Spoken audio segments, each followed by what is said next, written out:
Hello, dear viewers, and welcome back to Saving Often. This is part 2 of Space Quest 6, the Spinal Frontier, and I need to start this with a very dire correction because I realized, much to my horror this morning, that I completely screwed up my facts in the beginning of part 1. So I had talked about how the game kind of went through development hell, and that Scott Murphy left the project in the hands of Josh Mandel, but that could not have been further from the truth. I completely flipped my facts around. I'll throw a link in the description to the story on spacequest.net, but yeah, I couldn't have been more wrong about that because it was actually Josh Mandel that left the project due to some management issues. Josh Mandel designed the entire game, but Scott Murphy took over from the point where Josh left, and that's where a lot of the issues came from. We're going to see today here in part 2 one of the puzzles that this affected, which is something involving the Datacorder, where the original solution was supposed to be here in this room that we are in right now, but it did not make it in, so they had to rush it into the manual at the last minute, which made things even worse because future versions of the game actually did not include the little, I think it's Popular Janitronics. There's a Popular Janitronics sanitation hotspot magazine that came with the original printing of the game, and this ended up having the clues that you needed to get this puzzle solved, but later versions of the game did not include this feelie, so this puzzle was literally unsolvable for a lot of people who bought Space Quest 6, and Sierra ended up having to release the information. This also led to people thinking that this was supposed to be copy protection because it was in the manual, and maybe that's what Sierra intended at the last minute, but originally this was not copy protection. This was supposed to be in-game and solvable, but yeah, lots of miscommunications and mix-ups, but I need to just thoroughly apologize for that. I was entirely talking out of my ass, apparently. Thinking that I remembered the story when in fact I did not. I had it all backwards, so my sincere apologies for that. Like I said, I'll have the link in the description to the actual page on spacequest.net that talks about it a little bit more, and I'll try to annotate that original video to point to this one and note that I colossally screwed up on that. But the last thing that I want to do is spread any kind of misinformation, even if it's about a 30-year-old game. Anyway, that's enough about that. We've been kidnapped. Holy shit, we've been kidnapped. We are in this grungy apartment after being knocked out by a couple of dudes in a seedy hotel, and shit, we need to find our way out of here. So let's start off our day here by recapping what we did last week. So we found ourselves on the surface of Polysorbate 60 on shore leave, and we met a gentleman named Blaine Romer, certainly not at all a spoof on Blade Runner, who asked us to find an endodroid for him, this dangerous individual that he needed to track down, and he offered us $50, so 50 buckazoids. So we took it on, and we found the endodroid. We deep froze him, broke him down into ice cubes, and put him in a neat little tray, and gave him back to Blaine, collected our money, and then shit went south, and he made a very messy scene inside the bar, which we are not allowed to see, because it's a very messy scene. So after that whole debacle, we went and played some arcade games. We met a fellow named Jerkwad and beat him at Stooge Fighter 3 with the help of a cheat sheet that we got from Elmo Pug, the poor, unfortunate soul from Space Quest 3, whose life is now in shambles as he roams drunkenly on the planet Polysorbate 60, selling bootleg cheat sheets to people to afford to pay for his alcohol problem. That's actually pretty dark. But yeah, so we did that, got some money off of Jerkwad for beating him in Stooge Fighter 3, and decided to check in at this swanky hotel, which is where we got knocked out and dragged here, and yeah, let's see what we can find. It's one of those wads of lard you ran into at the inn. You have no idea where this place is, but it's nice to see that grunge has finally hit the interior decorating industry. Yes, indeed. So we have a number of signs and posters all around here. This one looks directly like a Douglas Adams reference. It's the popular pin-up alien Krill McPherson. The one that poses all over time pods in Space Piston magazine. Just watch that McPherson strut. Looks to me like the triple-breasted whore of Eroticon 5, but that's a joke that I've seen a couple of times in Space Quest, so. Including right over here, Jesus. This alien woman looks to be in very bad shape. Her pupils are fixed and dilated. Her body is stiff, almost as if she's dead, and her skin looks tight and puffy, as if bodily gases are building up inside her. Bandages and patches appear in profusion all over her, and some of her seams look like they're about to give way. You make a mental note to come back and rescue this poor woman. A teddy bear over here. Teddy Schmuckspin, a popular children's toy, sits on the floor. If you weren't a popular child, you didn't get one. And a poster of that timeless rockabilly singer Pelvis. A beautiful thick shag carpet of Pelvis Brailsford, the rock and roll programming sensation, adorns the east wall of this grungy apartment. Now we, unfortunately, look to be bound over here. You're back in your comfy, reassuring janitorial duds. The look icon offering us no information about our predicament, but what's this over here? It's the key ring that doofus hung on the wall after the other doofus left.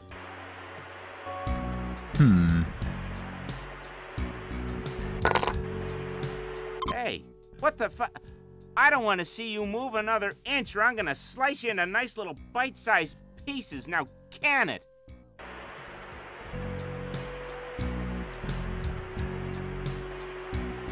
Well, that didn't help us out very well. That's the key card that we needed to get out of here. But there's something else over here that might be of interest. You are now a proud nail owner. Yes, a nail off of the wall. That's the keyring nail I got from the wall. So we can You use... poke it and prod it. We can use this nail...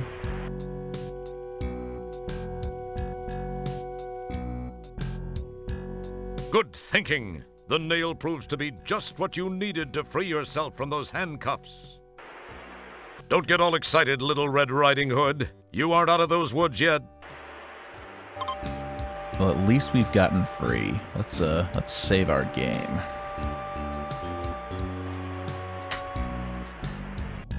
So we have to deal with this fine gentleman. It looks like a plug receptor. Got a plug receptor in the back of his head. It's a burlesque moddy. And there's a burlesque moddy on this humidifier. This little unit is a portable dehumidifier. When you're a guy like Singent, who sweats like a bicranial crud snorter, you need one of these things going all the time. Let's grab this moddy. I better not try it. He might see me. Oh, well, at least he doesn't hear us as we talk to ourselves and shuffle around his room. All right, so we can't take that. We can't go over here because we don't have a card for the door. But what we can do, grab this pelvis rug. Once again, he can't hear us.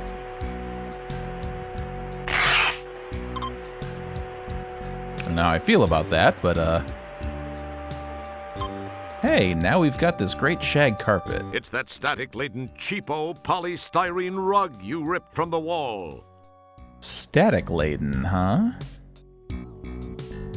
Well, if it's laden with static, and he's got a plug... You carefully lay the rug on the floor. Even though you were never known for your interior decorating talents, you feel very satisfied with the location you have chosen.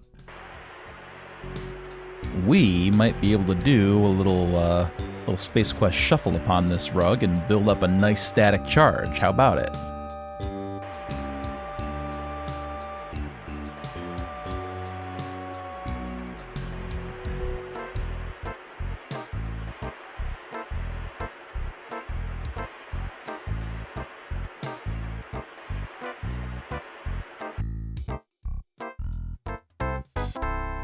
Your body is now carrying a nice static charge. Great. Well, what do we do with a static charge?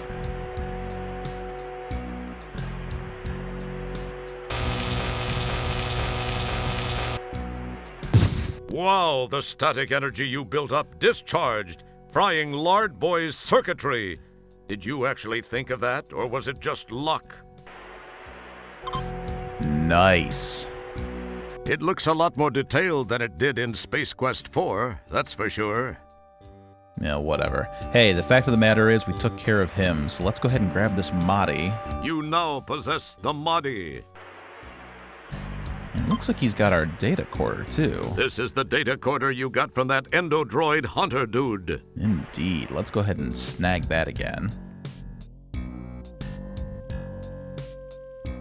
It's a burlesque Mahdi. Okay, so that Mahdi, if you recall, Fester Blatz talked about Mahdi's, said that they were illegal to buy, but he could trade for them. That won't come in handy now, but it might help us out later.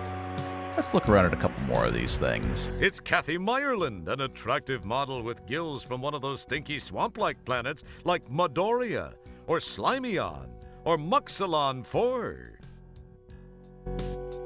It's Cindy Crawfish, a beautiful merwoman and spokesmodel from one of those beach-strewn, wimpy, watery planets like Aquaria or Oceania or Wateria. This poster is from that new graphic novel series about the sewer worker who doubles as a psychic investigator. You think it's called Gabriel Norton. Wow, nice. A dual reference to Gabriel Knight and Norton Antivirus. I'll take it. This symbol is all the rage among teenagers in the quadrant. None of the adults knows what it means, but it's shorthand for no sign of life. Clever. We have to search his body. I think he had a keycard of ours. Smooth move. You've got his keyring. And by keycard of ours, I mean keycard that is now ours. Surprisingly, it's a pile of books. Who'd have thought these guys could read? Let's see. You summon the ability. Okay, can't do that. Well, let's check out what he was doing on his PC. Way too disgusting. Yeah, that's gross. 3DOA, huh?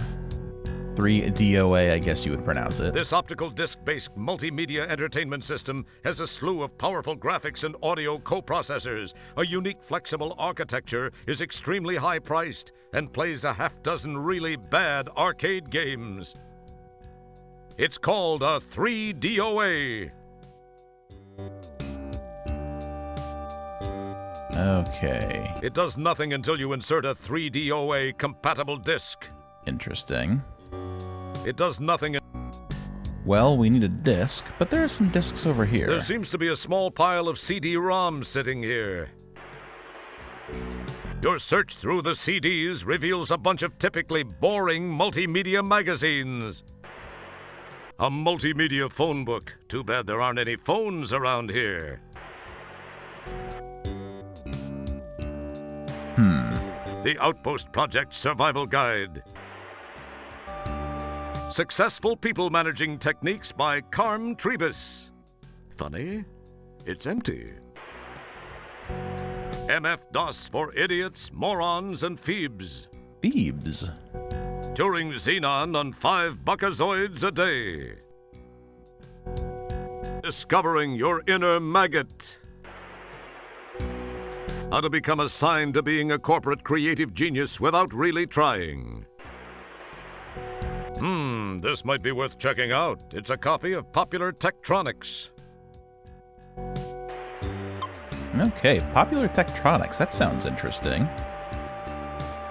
It's a somewhat damaged CD-ROM disc.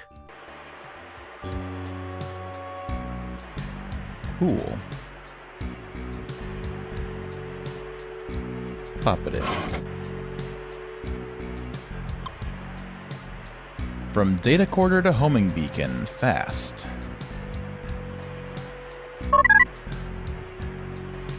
This optical disc-based multimedia it's called... Okay, I guess I have to read this one. From Datacorder to homing beacon, fast. Yes, you too can make a homing beacon from simple household goods. Chief among the devices you can use is the Datacorder, which, with a few adjustments, sends out a powerful signal to potential rescuers who could be light years away. First, open your Datacorder. Inside, you'll find chips, IRK settings, and plates. If you correctly alter these settings, you'll soon be home by the fire with a cup of nog. Of course, any mistakes could result in a barbecue with you as the entree. But let's not worry about that.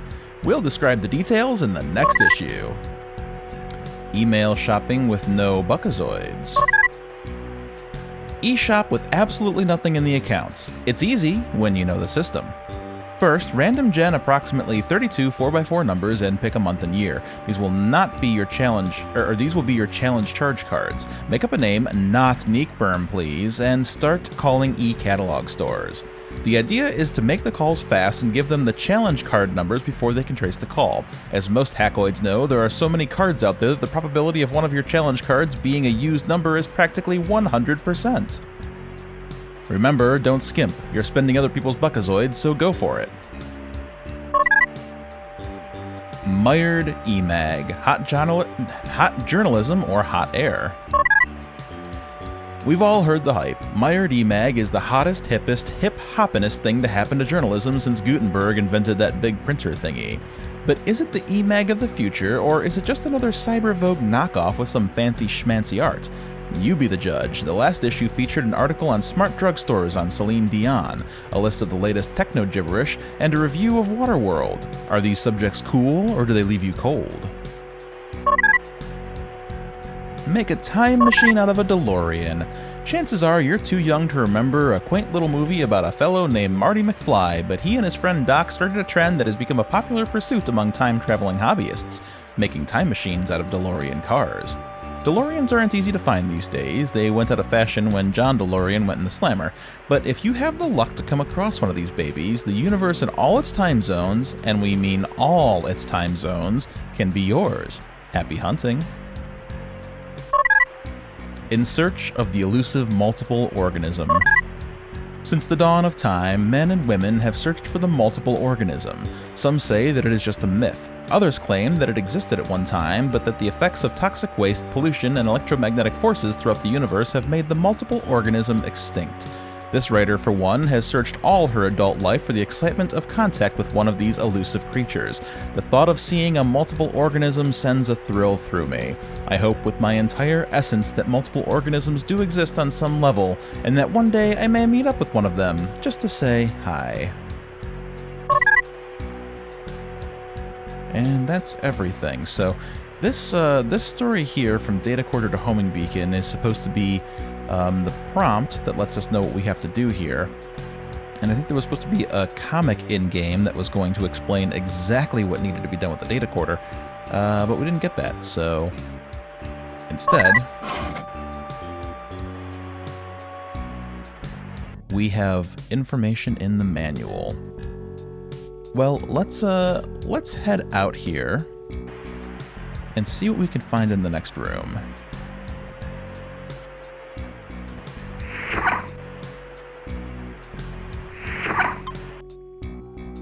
Well, well, well, the worm is out of the hole. So, you have to ask yourself, do I feel lucky? Well, do I, punk? Huh. He's awfully unconcerned about the fact that we are free.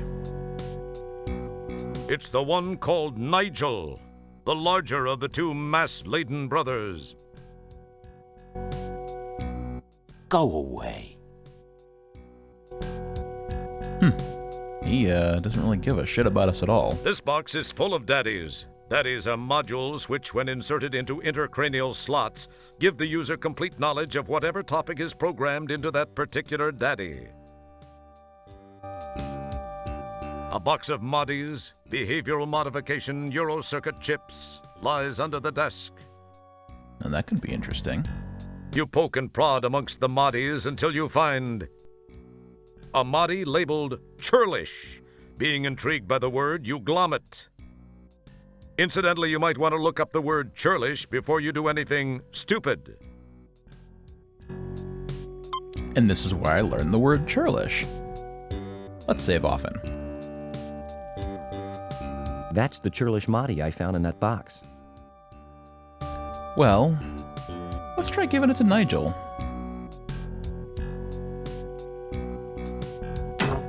Wow, he really creased your can. Pretty impressive. Maybe not from your point of view, of course. So, I guess you could glean from this that his attitude, his personality, his current mood is derived from the Mahdi that he has in, which might explain why he's not just pummeling us right now. Maybe he's just chilling out right now, just vibing. But clearly we don't want to give him the churlish Mahdi because that makes him, well, churlish. What about the burlesque Mahdi? It would appear that merging the... Okay, we can't give him the burlesque Mahdi. However, looks like the label's coming off of this churlish Mahdi. The corner of the label in this Mahdi seems to be loose. Indeed it does. So let's paste that over the burlesque Mahdi. And now we have a burlesque Mahdi that actually says churlish. Let's give it to him, shall we? Thinking it was the churlish Mahdi, he pops it in place.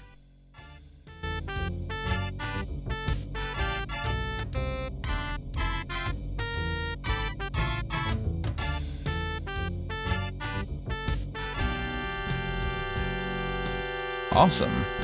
So not only did we solve the problem, but we also froze up the sound. Let's fix that real quick. Okay, so I have tried a couple of different things here, and it seems like no matter what I do, the music kind of gets screwed up there and holds that last note. And whenever I reload the save game, there's simply no background music. So unfortunately, we're going to have to kind of go silent for this portion because I can't seem to get the background music to come back, and I really don't want to listen to that one last note forever. So we'll try to make this quick so that it's not just utter silence. But let's take a look around here. It has a couple of things attached to it. This is the belt that fell off of Nigel whenever he did his little burlesque dance.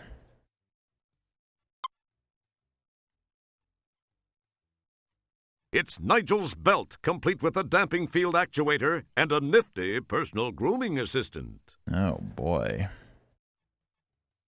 Ugh. This is a personal grooming assistant. And it's gross. It's the damping field actuator. Yeah, let's take both of those things. A massive subspace neurotransmitter fills the desk. Amplified by brainwave patterns, neurotransmissions are not affected by local damping fields. But you already knew that, right? Of course I did. Alright, so can we come out here? Of course not, but I'm going to keep trying anyway. I'm surprised it's not yelling at me for doing this over and over. Okay, there's no response. That's the damping field, which we can turn off using this nifty device. There we go. This appears to be a damping field controller unit. At least it looks like most of the other damping field controller units you've ever seen, and you've seen quite a few. All right. This appears to be some sort of control room. So, we have our Datacorder. We have this personal grooming assistant. Yuck! It's the hair you pulled from Nigel's personal grooming assistant. Well, it's actually the personal grooming assistant, but I can try to pull the hair. No, that's just not a good idea now. Okay, Gary, if you insist. So, let's save our game once more. And let's go about this Datacorder puzzle. So, this is a section in the popular Janitronics magazine that came with the game.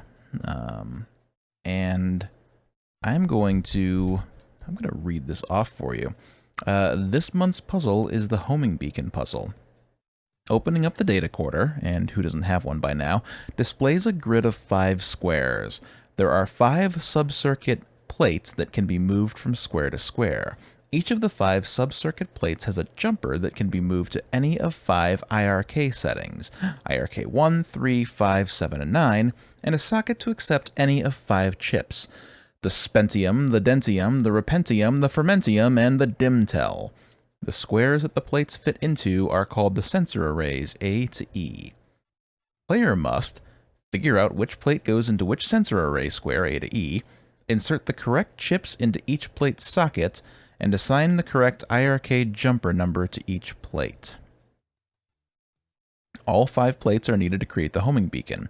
We know that the feedback cutter-offer and tachyon transmitter plates need to follow certain configuration rules explained herein, but some confusion about the remaining plates, recalibrating fluctuator, subspace emitter, and particle shield, still exists.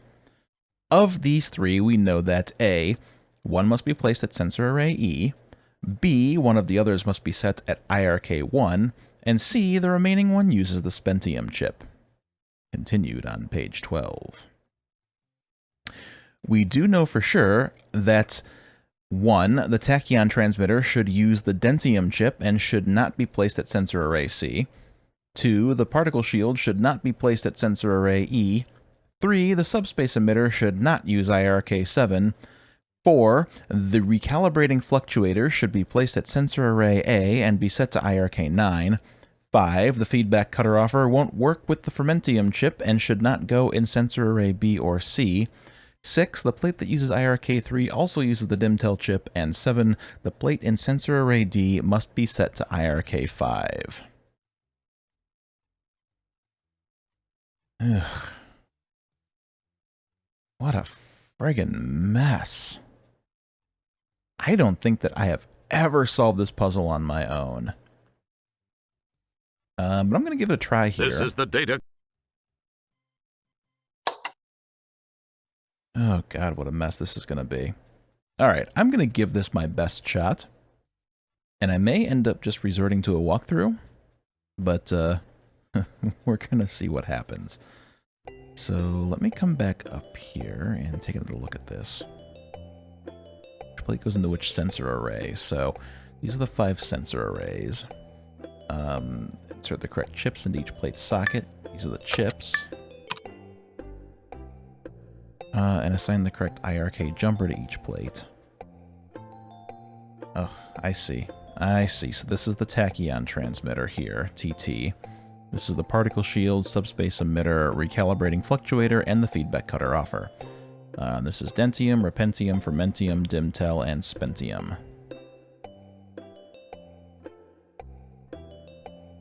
All 5 plates are needed to create the homing beacon. We know that the feedback cutter-offer and tachyon transmitter plates need to follow certain configuration rules. Okay, but some confusion about the remaining plates still exists. So let's start by taking these plates off of here. I think I can just, yeah, I can set them all over here.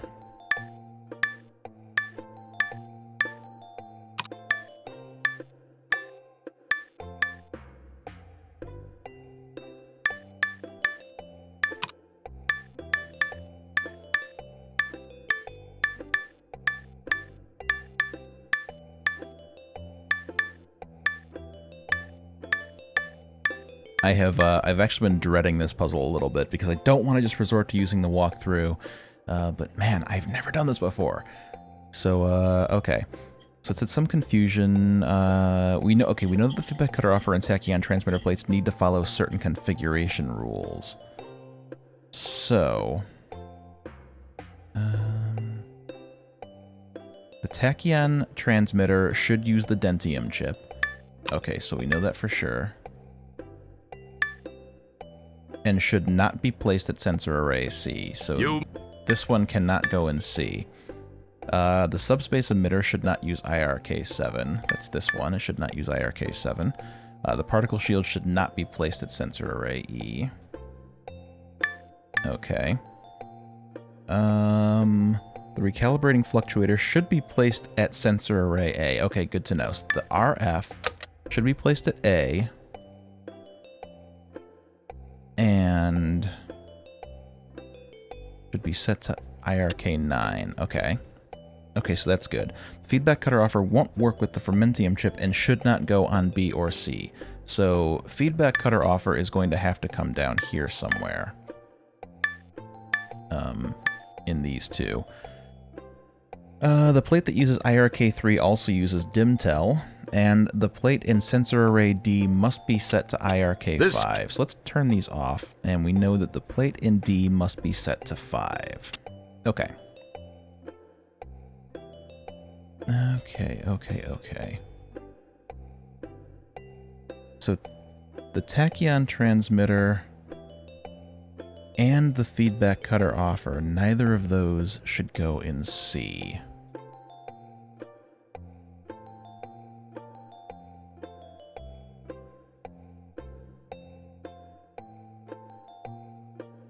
Which means that C has to be either the particle shield or the subspace emitter. The particle shield can't go in E.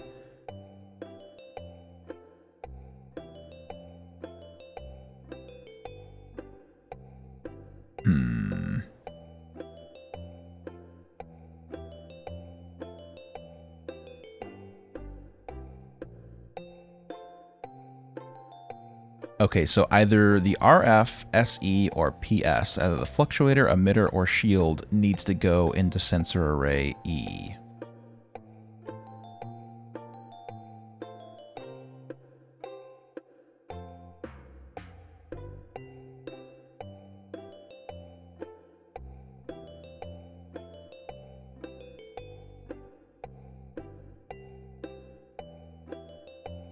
This is hard to follow.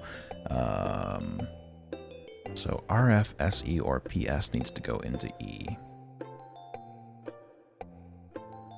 Well, RF goes into A.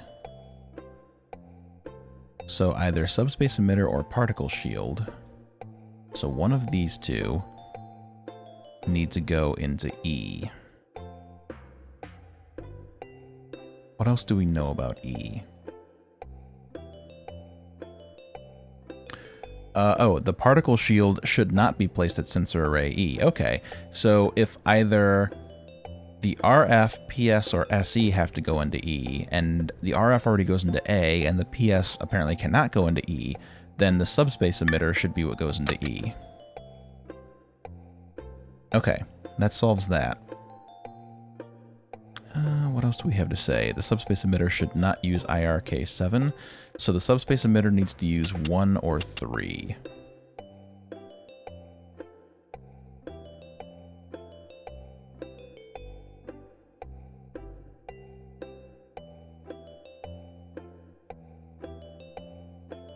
This is on 2 pages, so I have to scroll back and forth.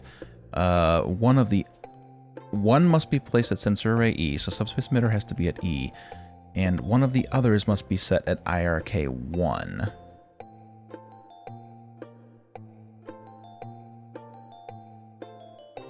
So the RF we already know is 9. And since the SE is at E, that one cannot be 1. It says one of the others must be 1. So SE can't be 1 based on that. And SE also can't be 7 based on point number 3, so SE has to be 3. And the plate that uses IRK3 also uses the Dimtel chip. So we can say that with certainty.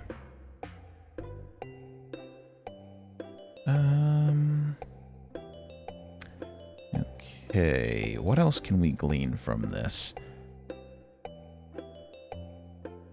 Tachyon transmitter should use the Dentium chip and should not be placed at C.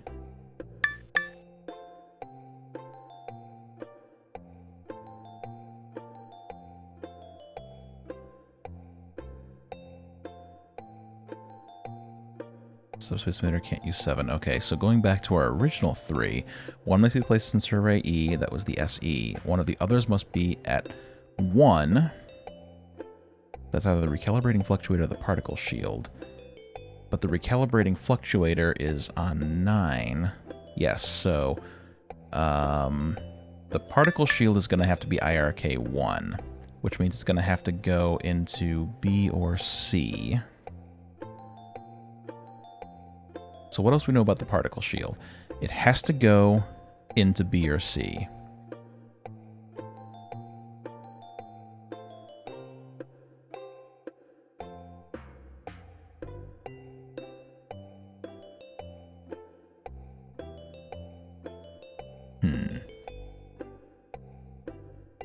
This is getting kind of tough.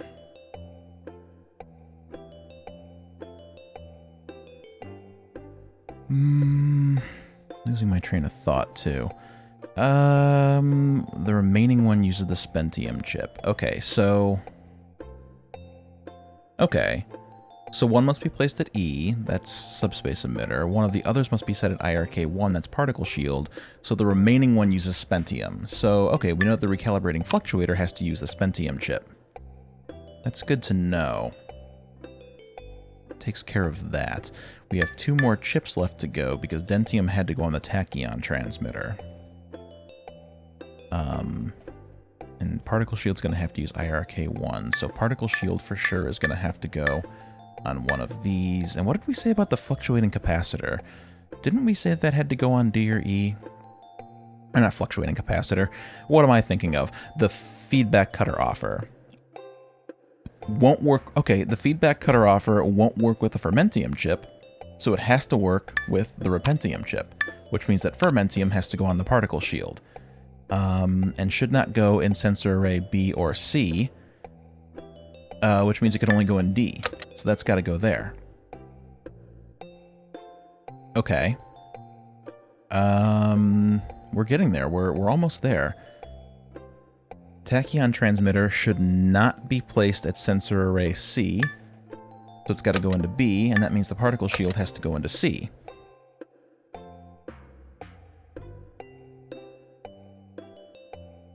It uses IRK3, we took care of that one. Particle shield can't go into E. Subspace emitter should not use IRK7. Yeah. So we just need to figure out which IRK setting between 1 and 3. Now, the plate that uses IRK3 also uses the DimTel chip. Oh, we got that. Okay, it's 1 or 7. That's right. These are going to be between 1 and 7. So what do we know about 1 or 7? Subspace emitter should not use 7. We know that already.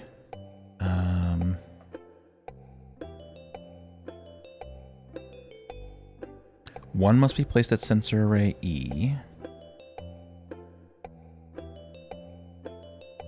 One uses the Spentium chip, and the last one has to be IRK1.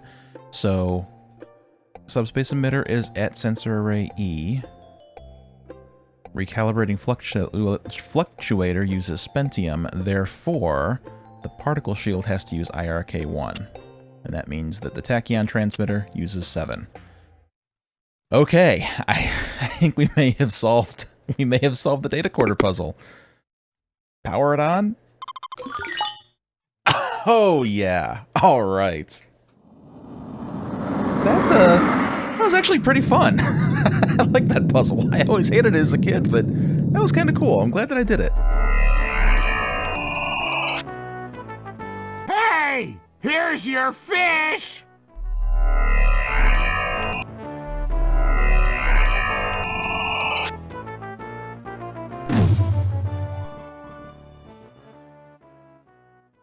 Stellar, you picked up my homing signal. I can't believe I actually made it work. Now no one can say I spent a little bit too much free time in the bathroom with Popular Tektronix. Popular Tektronix, who are you trying to kid? I know what you were reading in there. What was that voice, Roger? I thought I heard something. Pay no attention, Stellar. It was probably just a mechanical flatulence from the ship. Anyway, we received a transmission from a nearby StarCon communications monitoring platform.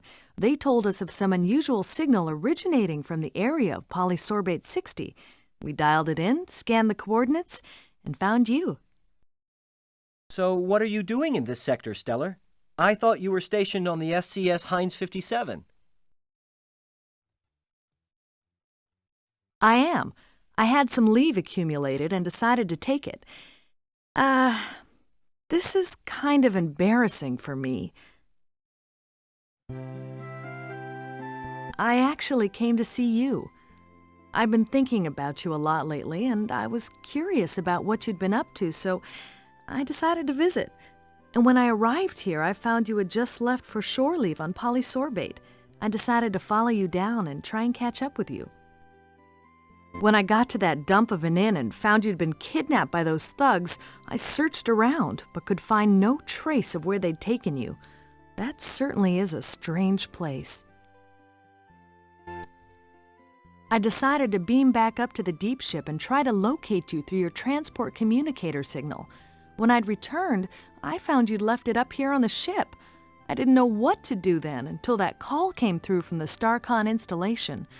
You're a lucky man, Wilco. Yeah. I guess I am. If you hadn't gotten there when you did, I'd probably be a victim of some serious cement poisoning after those geeks chucked me off that balcony. Terrace. What? Well, actually, it was a terrace. Whatever. Thanks, Stellar. I sure owe you a big one. I'd sure like to collect that sometime. But let's talk about you and me. Perhaps I could take you to dinner sometime soon. I'd like that, Stellar. I'd like that a lot. The thing is that I kind of have a relationship with another, and I wouldn't feel very comfortable about that. I mean, it wouldn't be fair to her. You understand? Not to mention the fact I'd be wearing my sphincter for a necklace if Beatrice ever found out. I hope you do understand, Stellar. I like you. I think I even more than like you. I don't know where I got this inordinate sense of loyalty toward Beatrice. I believe the word that explains that is fear. Pound sand, pal. Please know that were the situation any different, I'd be making that date with you right now. Oh, I see. Friends, co-workers, buddies. That's all this is gonna be. I guess I knew it somewhere inside. I just didn't want to believe it. I guess I admire your trueness of heart, however misplaced. But I feel much more inclined to damn you for it. I know that's selfish, but it's how I feel. I must admit it shows something more about you, more depth of character than I gave you credit for, Wilco. Well, I'm patient if you ever have a change of heart. Well, Roger, we should see what we can find out about those subhuman walking dumpsters that had such a keen interest in you. I don't suppose you heard their names. No, but I did get this neat personal grooming assistant. It needs a little cleaning, but... That's great, Roger. Don't clean it, though. Take it to the sick bay. There's a DNA analyzer there. We can scan the contents and perhaps use the results to get some names and information about these guys. Good thinking, Stellar. I probably would have thought of it, eventually. Yeah, I'm sure you would have, Roger. Look, I've got to go to sick bay and get some treatment for my back after that not-so-graceful rescue. Oh, yeah, that. Sorry. Well, I'll see you there.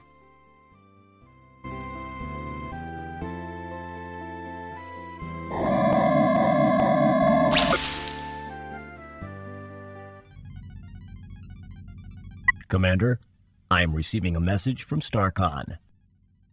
Computer on screen. Hello, Commander Kilbasa. I have a new directive for Deep Ship 86. This is actually a special request from me, Commander. As you may know, I served with Admiral Bluntfang during the Fallopian campaign. Admiral Bluntfang's widow is involved in building an off-world retirement community. They are almost finished, but have requested assistance from Deep Ship 86. Commander, please extend her every courtesy. You know, if things go well, this would not look too bad in your personnel file. I will let Sharpay, the Admiral's widow, explain further. Hello, Commander Kilbasa. As Admiral Toolman mentioned, we have almost completed our project here, but could use StarCon assistance. To be honest, Commander, I pulled a few strings, but this is an important mission, I assure you.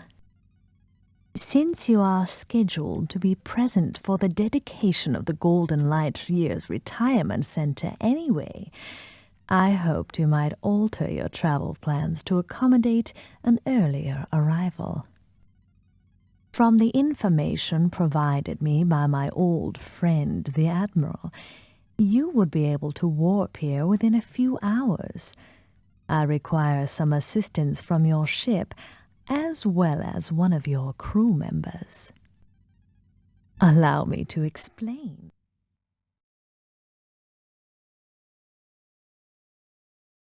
Meanwhile, back in sickbay.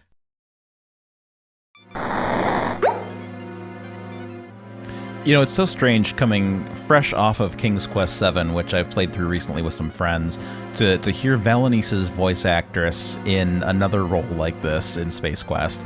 Kind of recontextualizes her voice for me in a pretty fun way.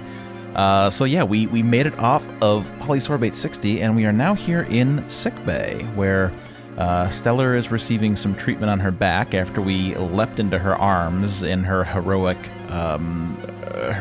saving of us. I just have to wonder if she makes a habit of this, if Stellar saves often. Let's take a look. Stellar is getting treatment for her back injury. You should be ashamed of yourself for jumping on her like that, you baby. Jabba is an interesting-looking fellow. That is, if you think a melted purple marshmallow with an internal skeleton is interesting. I do. He's the main research attendant here in the sickbay. Apparently, the doctor is way busy, as he completely ignores you. Talk to Jabba. You start to say something, and then you remember... Okay, I can't. You start... Fine, can I talk to the doctor? You drool in... No, I guess I can't. It's the DNA sequencer scanning bed. This is where you put the food, specimen you desire to scan. Now let's do just that. Oh, we have our fish back. It looks vaguely like your hiney after it's been chewed out by your boss. This fish will slowly rot over the course of the game, and it will be with us for a long time. Let's pull this hair out of this grooming assistant. Yuck! Yeah. And, place it on this sequencer. I'm sorry, Mr. Wilco. The sequencer is for use by trained personnel only. Obviously, you don't fit that description. I'm afraid I can't allow you to use it. Come on, Jabba, be a pal. Who'll know? I'm sorry, Mr. Wilco. It's a StarCon regulation. I'm sorry, Mr. Wilco. Come on. Come on, Jabba. Jeez, Jabba. Who's gonna know? Let me try this one thing. I'll be out of your way. No one will find out. I don't know, Mr. Wilco. I'm not one to break regulations. I really don't think it's a good idea.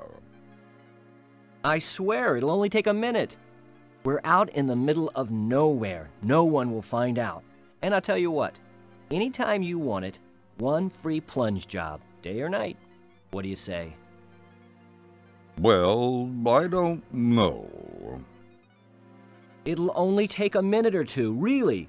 Come on, Jabba, be a pal. Well, okay, but just this once. If anyone finds out I'm sunk, then I'll come looking for you to take it out on. Keep that in mind. No problem. I'll be done in a flash. I really don't know why I'm doing this. Adventure game sociopathy. Who cares if we're putting Jabba's job in jeopardy?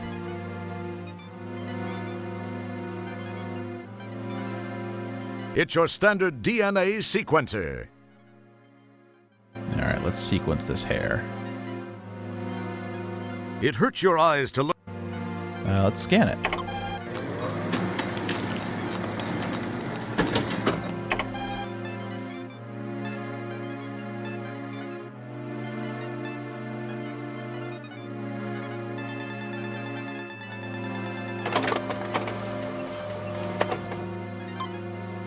Nice. Don't touch that. Can't take it back. We'll just leave it there. Nobody will ever know. We'll just leave this mound of hair here. This is the program card you got from sickbay. All right. Nice. Hey, don't... I still can't talk to Dr. Bellows. Can I talk to Jebba again?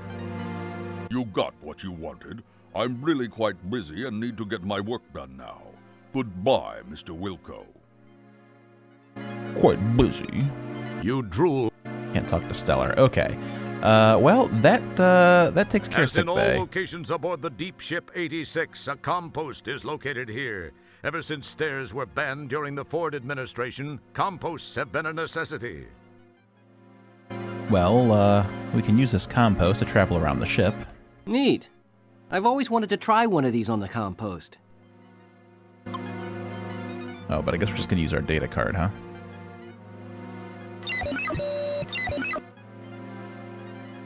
This is the DNA pattern of Nigel Rancid.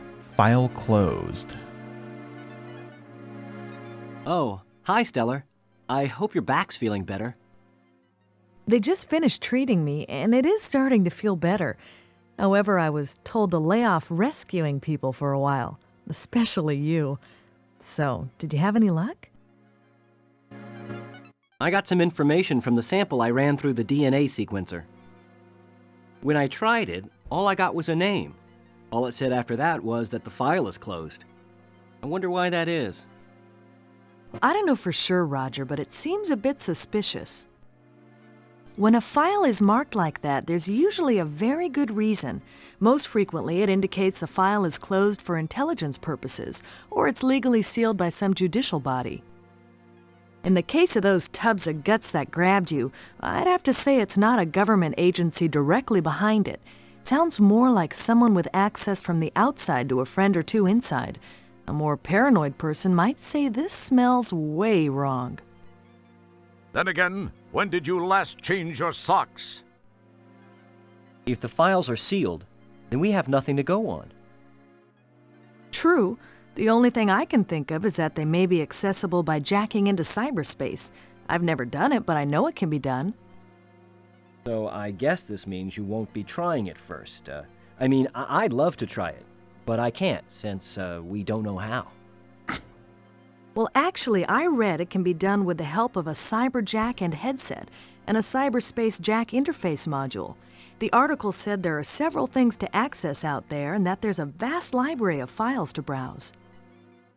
It said that the Information Superhighway project is a little behind schedule, but that there are some operative areas. Other than that, I don't have a clue as to how we can gain any information about them. So you think this cyberspace thing could work?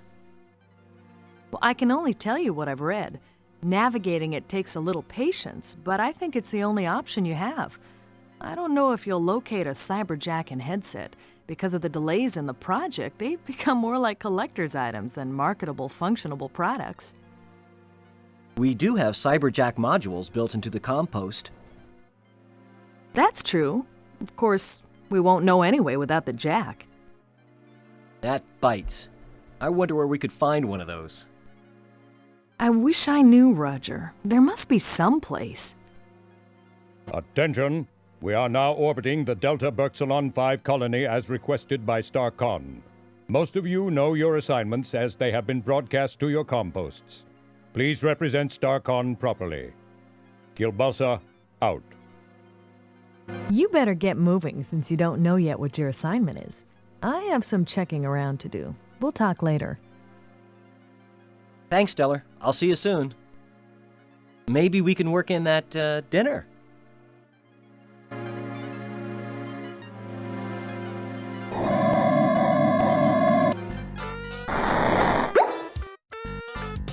Okay, we are in our bedroom. For the first time, we see Roger's quarters, and I love this place because this is loaded with references to previous Space Quest games. This table is supposed to be used for paperwork and gracious dining.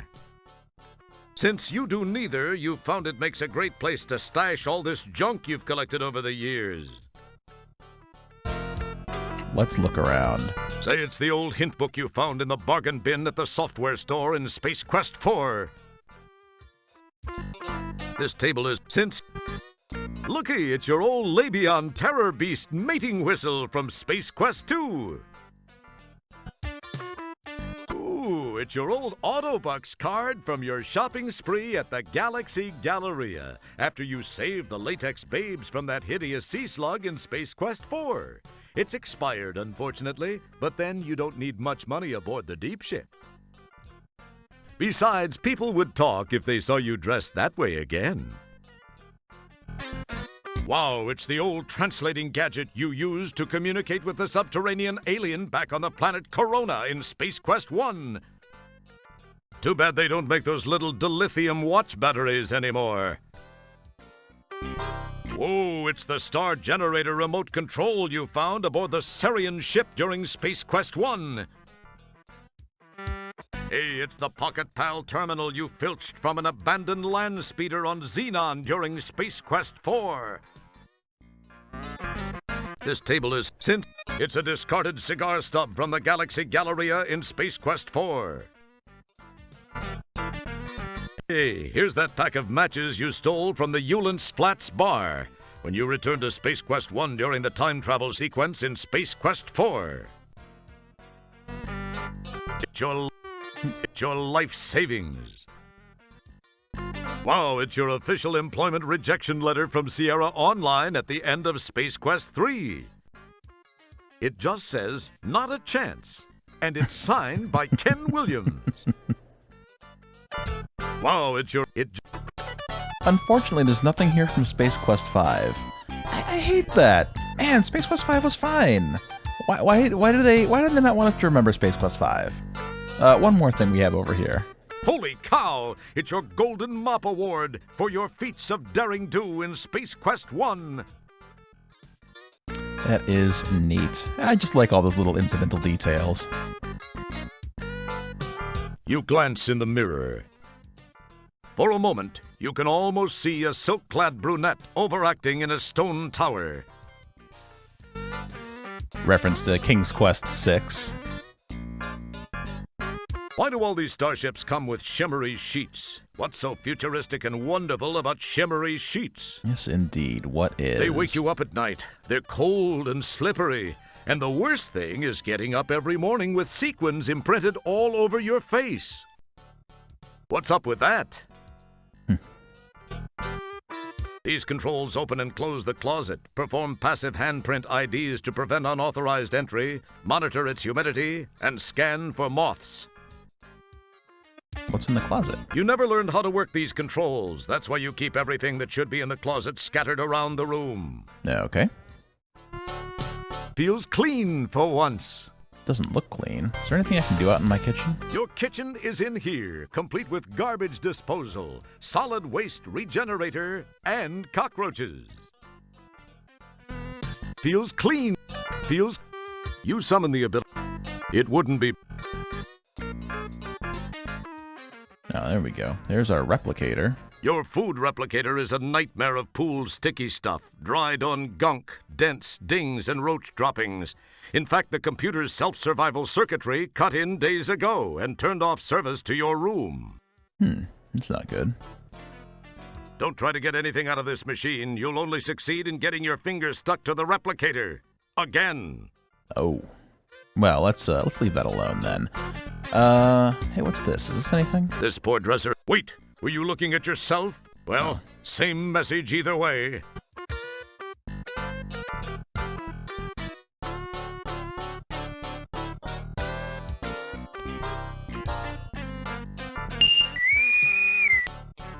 Wow, a message for me. I must be getting popular. I wonder what it is. Wilco, Commander Kilbasa here. I have a special assignment for you. A crew person of special skills is required on Delta Burksilon IV. In the spirit of StarCon cooperation, we have decided to offer them your assistance. Transport there immediately. Kilbasa out.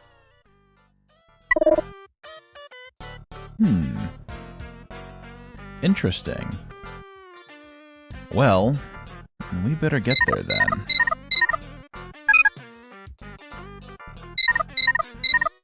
Let's hop in the transporter.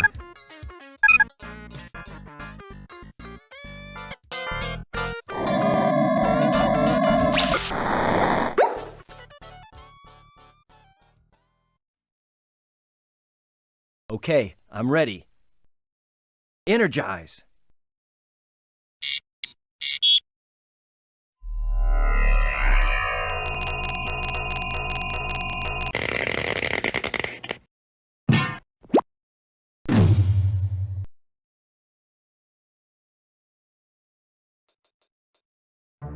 Commander Kielbasa and that other guy look like they're just finishing up a conversation. Janitor Wilco, Dr. Bellows and I were just talking about you.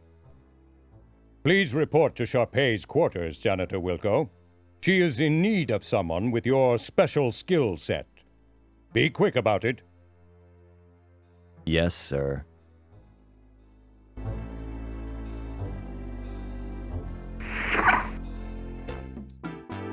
So this is one of the rooms that has a ton of little things that you can look at.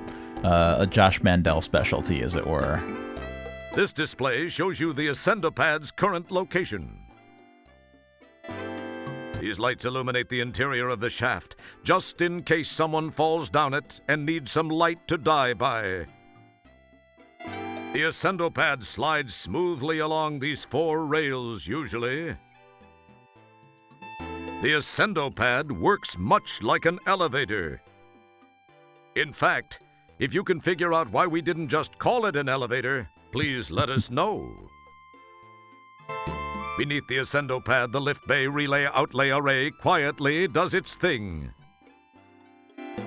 These hydraulic brakes allow the Ascendopad to stop smoothly. Note that you can't really see them from where you are, but you somehow sense they're there. Yeah, that's it. You somehow sense that they're there. That's the ticket. These hermetically sealed components house the Ascendopad's direction correction connections, the quark torque fork, and the ascension descension suspension tension extensions.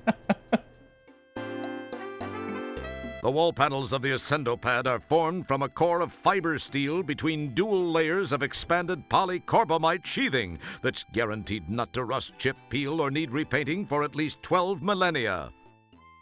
This is probably more than you wanted to know.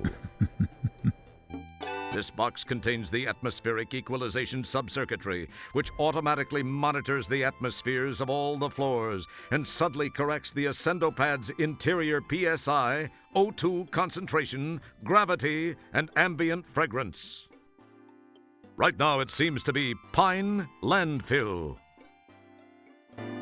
The wall panels of these arrows cleverly indicate the direction in which the Ascendopad is moving.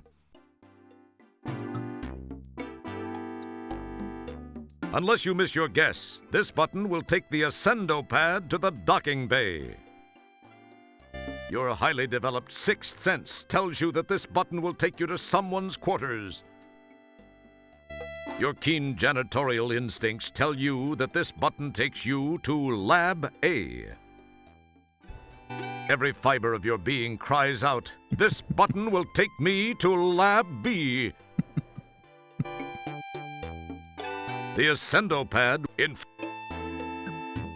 Ascendopad's ceiling is a seamless plate of anodized lightweight quaturium for high tensile strength, low maintenance, and easy monthly payments. You are standing on the Ascendopad, a platform that moves up and down inside a shaft that connects with all the possible floors in this underground building. This portal is open, allowing you to pass through the shaft into one of the rooms. This hatch is closed, but it opens automatically when the Ascendopad is on the docking bay level, and there's a vehicle in the bay. These hermetically... The Ascendopad... Okay, I think that might be everything. The Ascendo... Or at least everything important. God, I love this room. That is why Josh Mandel is so influential to me, because my favorite thing to do in adventure games is see the little responses to things. So let's head to the quarters.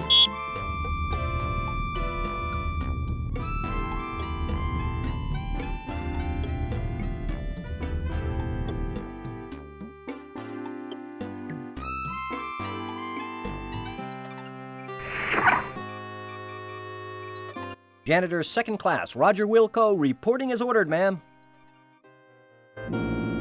Wilco, you say? Yes, ma'am. Well, Mr. Wilco, I expected you here some time ago. I've been kept waiting for minutes now. I'm very sorry, Matt. Save the pathetic whimperings for your StarCon superiors, which I would expect includes everyone and everything on the food chain over there. Ma'am, I came as... Young man, I lack the time, and most importantly, the patience to indulge you as you whine your way from one excuse to the next. May we please just begin? Sorry, but I wasn't briefed on what tasks would be required of me. You are a janitor, Mr. Wilco. What do you think I want from you, a heart transplant? What has become of StarCon?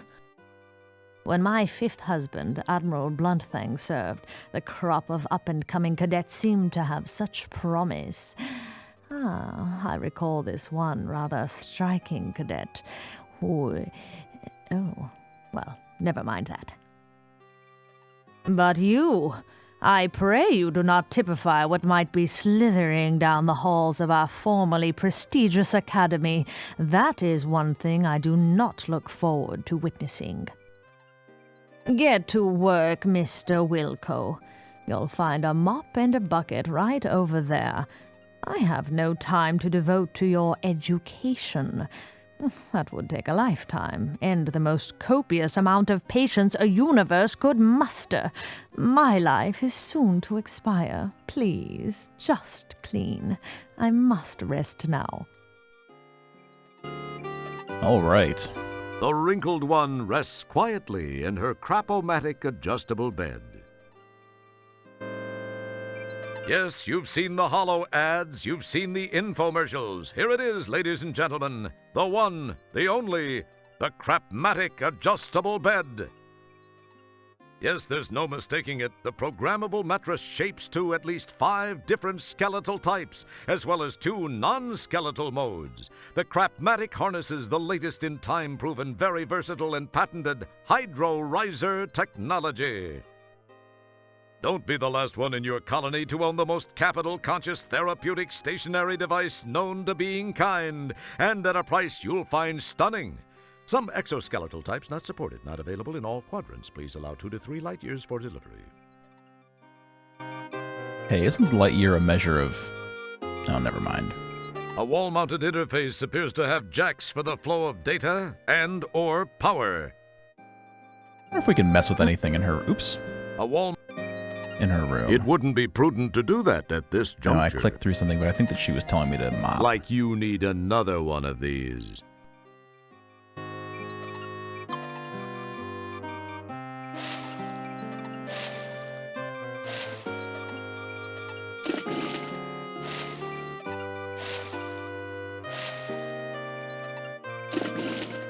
Mr. Wilco, please rattle the handle on that commode. It is positively maddening. You got it, Toot. Right away, ma'am. Whatever I can do. Please do it, and quietly. I must have my rest. What's this remote on her bed? The wrinkled one. This is apparently her dresser. With glaciated facial terrain like that, the escort services must rake it in. I guess I can't look at it. Okay, let's rattle the handle on her commode. Fun fact, as a kid I had no idea what a commode was, so I was very stuck by this.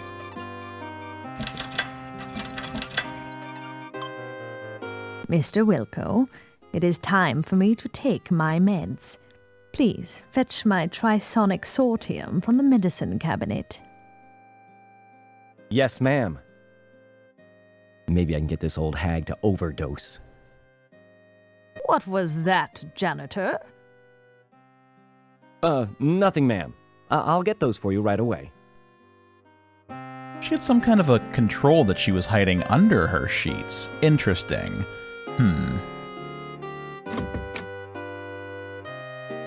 I can't find her medicine. I don't think she knows what she's talking about.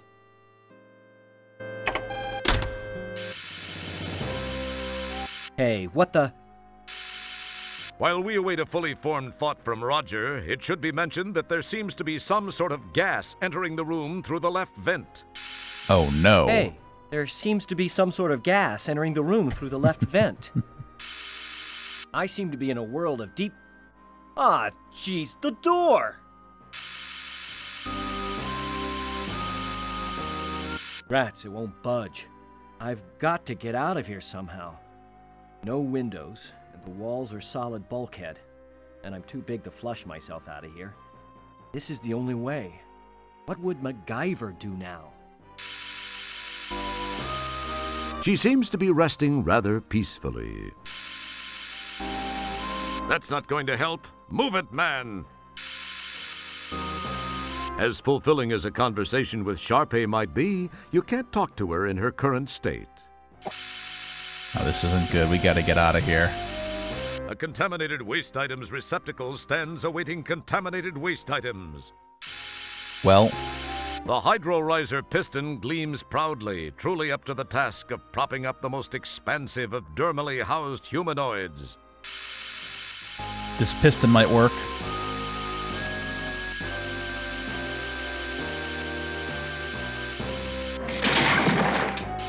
You give the piston a yank, and sure enough, it comes loose in your hands. Perhaps it was your raw strength. More than likely, it was defective. Okay, we've got the piston. We can use this to open the door.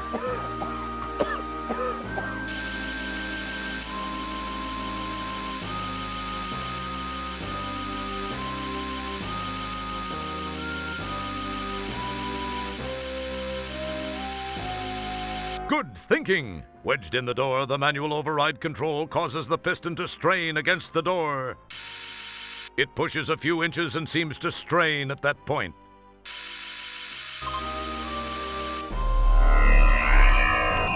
Wilco!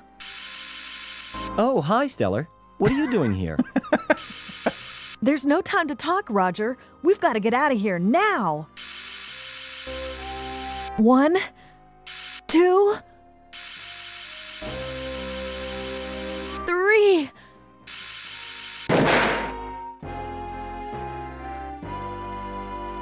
Just as you crash to the floor of the turbo shaft, A the centipede. hydro-riser piston gives way, and the door slams shut, with Stellar still trapped inside.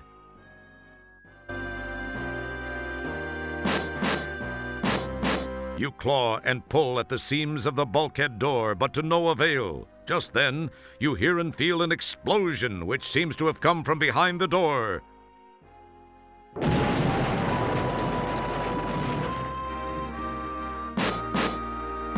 The door is sealed tight. You can hear no other noise after the ear ringing from the blast subsides. My God! I can't believe this! It can't be happening! She was... I was... Stellar!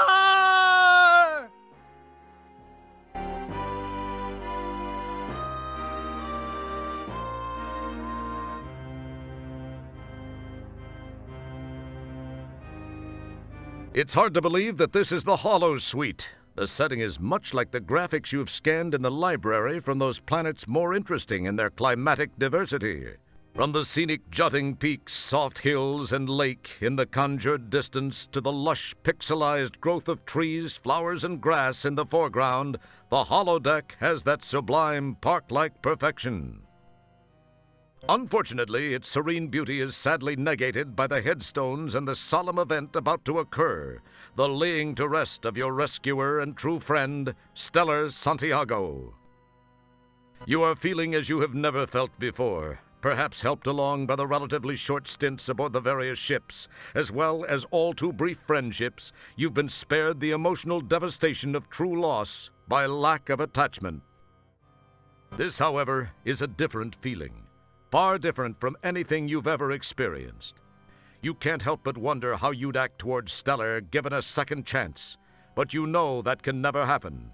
She gave her life for you, and you will never be able to thank her.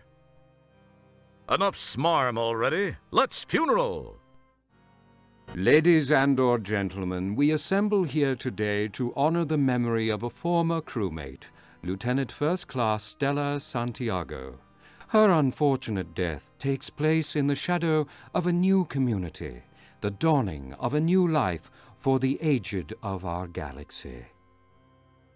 Although death is never easy to accept, we must remember that the tragic accident which took her from our midst occurred while she was on duty. If a member of StarCon must perish for some reason, there is no more honorable way. It is part of the oath we recite and take to heart when we pledge our allegiance. I believe her friend, Janitor Second Class Roger Wilco, has a few words he'd like to say. Mr. Wilco?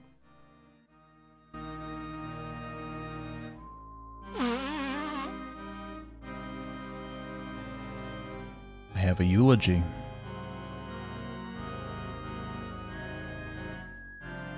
I only knew Stellar for a short time. I wish I could have gotten to know her much better, to have had a deeper understanding of this person I was proud to have called friend. Of my friend, I can only say this. Of all the souls I have encountered in my cleaning, hers were the most scuff-resistant.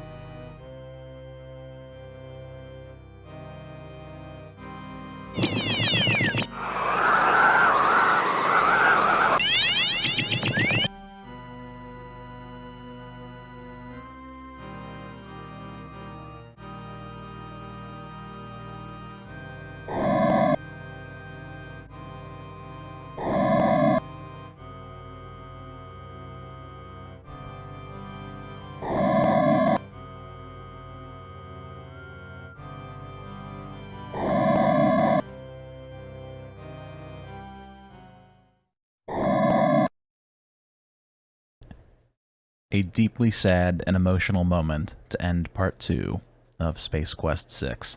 Stellar Santiago has unfortunately perished in the line of duty, saving us from a gas-filled chamber with a wicked, wicked old lady inside. What will happen next? We'll find out next week in Part 3 of Space Quest 6. Thank you, as always, for joining me. Remember to save early and save often, and take care of yourself.